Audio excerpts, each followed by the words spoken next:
За манай байгууллага говийн бүсийн уул уурхай, хөлийн боомт, дэд бүтц одоо нөлөөлийн бүсд амьдардаг малчтад чиглэсэн сургалтуудыг 2008 оноос зохион байгуулж ирсэн.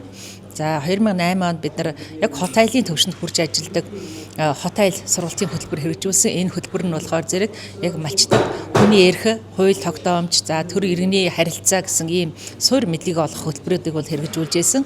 2012 оноос эхлээд бид нар энэ малчин парал лигэл гэдэг хөтөлбөрийг бол хэрэгжүүлж эхэлсэн. Энэ болохоор зэрэг малчтад эрх зүйн мэдлэг олгох, хуулийн мэдлэгтэй хуульч биш хуульч одоо малчтыг бэлтгэх гэсэн ийм хөтөлбөрийг хэрэгжүүлсэн.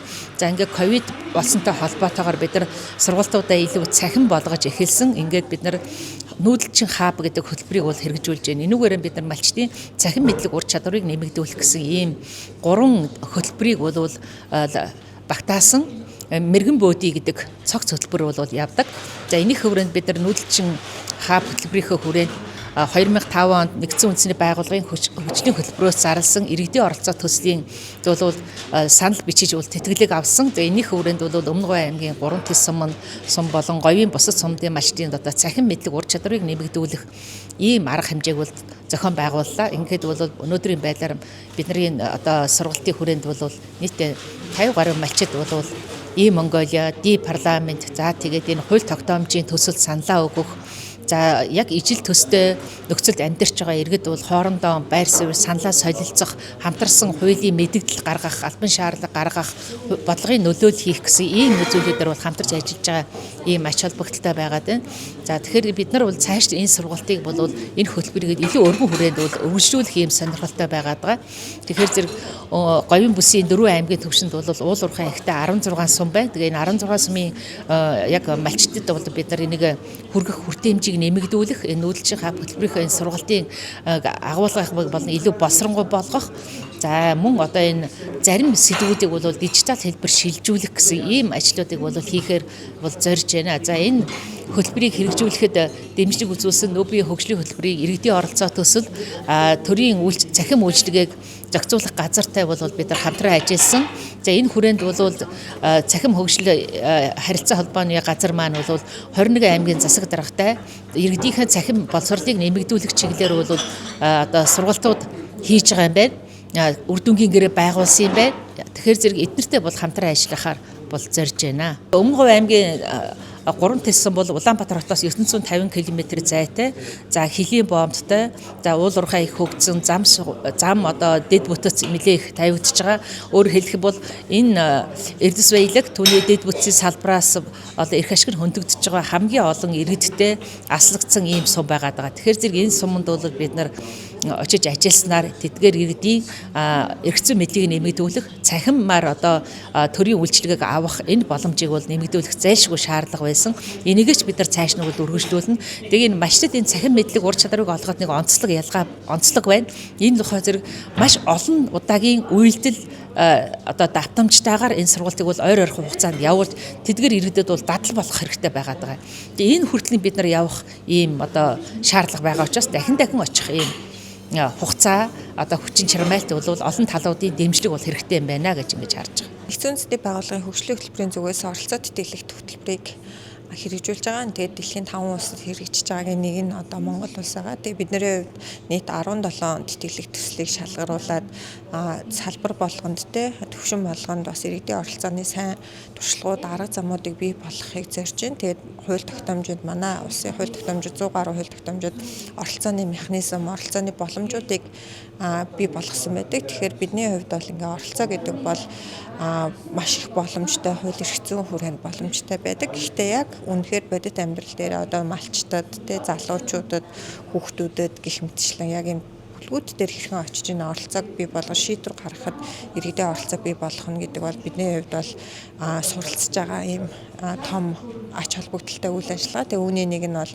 энэ хил хязгааргүй алхам төрөөмс байгууллагаас хэрэгжүүлсэн малчтын захим ур чадварыг дээшлүүлэхтэй холбоотой ийм туршилтын хөтөлбөрийг хэрэгжүүлсэн. Энэ нь аслагдсан сумын буюу 3 төс сумын малчтад хүрч ажилласнараа маш их онцлог. Тэгээд яг малчтад энэ төрийн цахим шилжилтийн бодлого хэрхэн хүрч байна вэ? Малчид ямар ур чадвартай чадваргүй байна гэдгийг олж харах нь өөрөө төслийн зорилго байсан. Тэгээд маш их амжилттай хэрэгжүүлсэн байна.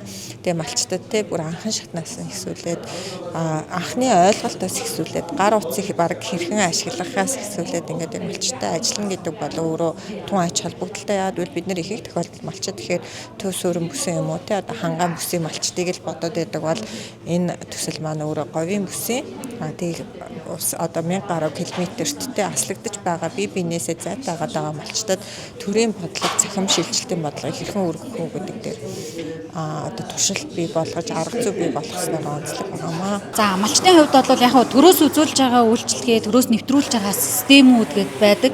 Төрөөс үзүүлж байгаа үйлчлэгийг бид бүхэн ингээд одоо төрийн байгууллага нь цахим хэлбэрт шилжүүлээд байна.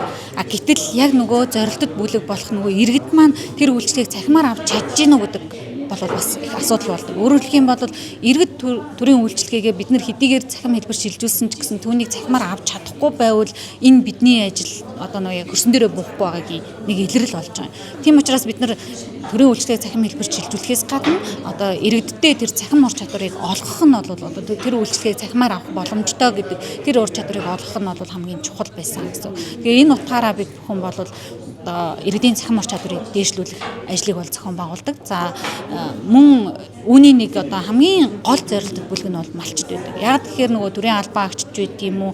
За харилцаа албан мэдээлэл технологийн ажилтнууд ч байдаг юм. Ерөнхий олонх сургуулийн сургуулийн сурагчид гэх мэтчлэнгийн эдгээр зорилттой бүлэг рүү бол тогтмол сургалтууд бол ингээл зохион байгуулагдаад байнгын үйл ажиллагаа хэрэгжүүлээ явдаг. Гэтэл энэний цаана хэн орхигдоод байдаг вэ гэхээр малчид орхигдчихдаг. Тэгээ нөгөө аслагдсан бүс нутагт амьдардаг, за сүлжээгүй байдаг, интернетгүй байдаг ч гэдэм гих мэтчлэнгийн асуудлаас болоод малчид маань бол энэ одоо ур чадварыг эзэмшиж чадахгүйгээр орхигдоод байдаг учраас энэ одоо энэ зорилттой бүлэг рүү чиглэсэн сургалтыг бол зайлшгүй зохион байгуулах шаардлага үүсчихсэн гэсэн. Зарим сумд нь бол сүлжээгүй, интернетгүй тий. За иргэд өөрсдөө бас нөгөө хэдий ухаалаг утас хэрэгжилж байгаа ч гэсэн датагүй ч юм уу гих мэтчлэнгийн асуудал байдаг. Тэгээ зарим нь бол дата, интернет, сүлжээ бүх юм нь байгаа ч гэсэн утаснасаа тэр үйлчлэгийг авч чадахгүй байх асуудлууд гарч идэг гэсэн. Тэгэхээр яг Өмнөговь аймгийн 3 төс сумын тэр малчин өрхийг бол яасан бэ гэхээр сумын төв дээр нь авчираад нэг хэдэн хүмүүсийг цуглуулад тэдгээр хүмүүстэй бид нар одоо цахим ур чадварыг олгох сургалтыг зохион байгуулсан гэсэн. Тэгээд цахимаар үйлчлэгийг авч болох юм бэ? Цахимаар төрийн үйлчлэгийг авч болохоос гадна одоо төрийн үйл ажиллагаанд иргэд өөрсдөө оролцох бас боломжтой байна гэдэг тэр ойлголтыг одоо олгоснороо иргэд маань өөрөө цахим оролцоогоо нэмэгдүүлээд тий өөрсдийн ур чадварыг одоо бий болгоод бас мөн малчдаа яах вэ гэхээр зэрэгэлдэх одоо хөрштөө ч юм уу тий бусад малчдаа нөлөөлөх энэ ажлыг бол зохион байгуулах боломж бүрдсэн гэсэн.